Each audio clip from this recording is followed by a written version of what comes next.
Happy birthday, Geget. I still can't believe na yung dating batang patakbo-takbo lang sa loob ng bahay. Ngayon, mag-18th birthday na.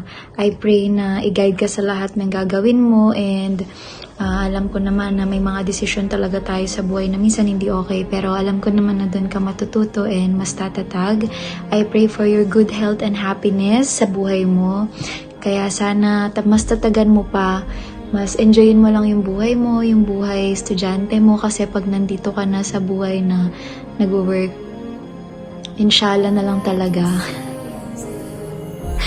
Yun lang, happy birthday, enjoy your debut, and love ka namin. Tandaan mo palagi na you will always be our Geget, and referee namin ng ate mo kapag nagbubugbugan kaming dalawa. Shoutout sa'yo, Yesha, bugbugan tayo ulit soon. Happy birthday, Get. May you have more birthdays. God bless you always. I love you. Happy birthday, Get. Wishing you all the best on your birthday. We love you. Hello, Margaret. Hello, everybody or everyone. Magandang gabi po sa inyo lahat. Thanks for coming. This is it na. Happy 18th birthday. Ito na yung pinaka-iintay ng iyong mami. At dumating na tong araw na ito na mas excited pa sa'yo. Parang siya yung mag-birthday. At natutuwa naman ako at inaasikaso ka. Kayo ng mga kayong mga anak namin. So, si Margaret po, ayaw po talaga na mayroong ganitong okasyon na mayroong handaan, kasi ayaw niya po na siya po yung pinagtitinginan. Ayaw po niya. Ang gusto lang talaga niya yung simple celebration lang. Kasama lang po yung mga classmate niya. Yan lang ang hiling. Tsaka yung travel. Yan lang ang gusto niya. Kasi ayaw niya talaga na pinagtitingin. Kaya sabi ko, kung ayaw mo na sa sentro, di doon tayo sa siding o sa back, sa likod. Para di ka mahiya. Option pa, para mas maganda, mag-shade ka. Para hindi nila makita yung mata mo. Ganun nga, no? Pagpasensyahan nyo na lang. Ano man, huwag nyo na lang masyadong titigan. Iimpo ko lang po yun para magkatuluyan na, kasi pagka natitigan po baka hindi na maupo. Ganyan po yung bata na yun, napakamahiyain. So ito naman yung wish ko sa iyo, anak. Gaya na mga wish ng mga ibang magulang, yung walang ibang hiling kundi ang makapagtapos ang kanilang mga anak. Yun din ang nais namin para sa iyo. Sana makapagtapos kayo,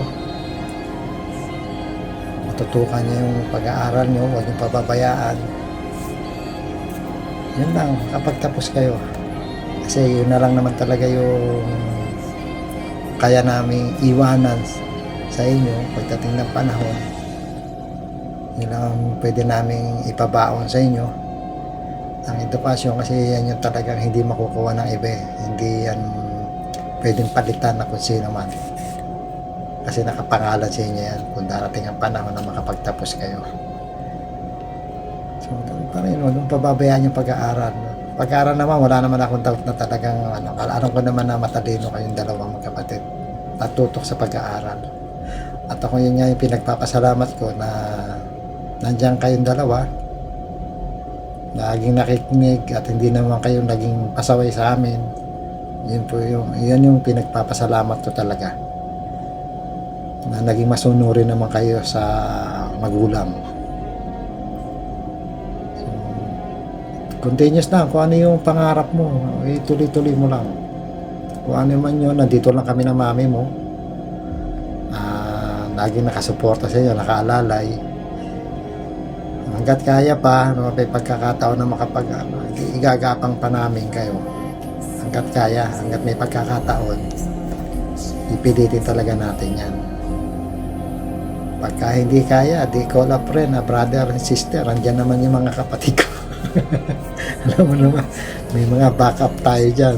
Hindi naman ako papabayaan ng mga yan. Pero meron naman tayo na kaya pa naman, kaya igagapang po namin. Igagapang namin talaga kayo ng mami mo. Kahit anong mangyari. Ano na lang, ito yung araw mo. Enjoy mo lang. Medyo lumabas ka muna sa sinasabing outer sa kabilang mundo mo. Lumabas ka muna, hindi lagi ka nakakulong kasi si Margaret lagi nakakulong yan. Aral, eskwelahan lang po talaga. Lagi kong pinapauwi po talaga yan. Hindi po talaga basta-basta nakakaalis to.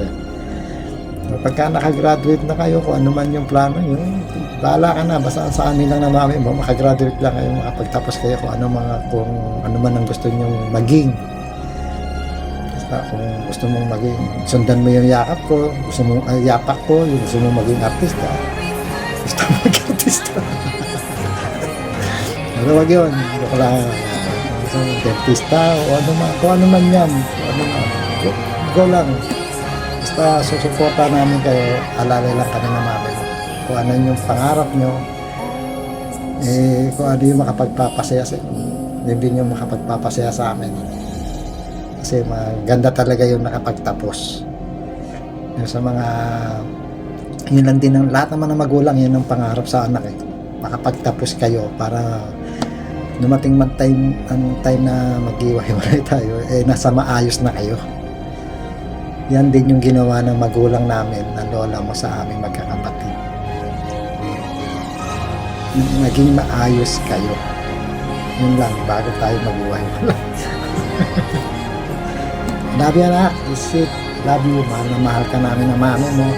Kapatid mo, kayong dalawa. Aral kayo mabuti. Sayo-sayo ka lang. Basta, alam ko naman, magaling ka naman sa mga. Nagtitikto ka naman.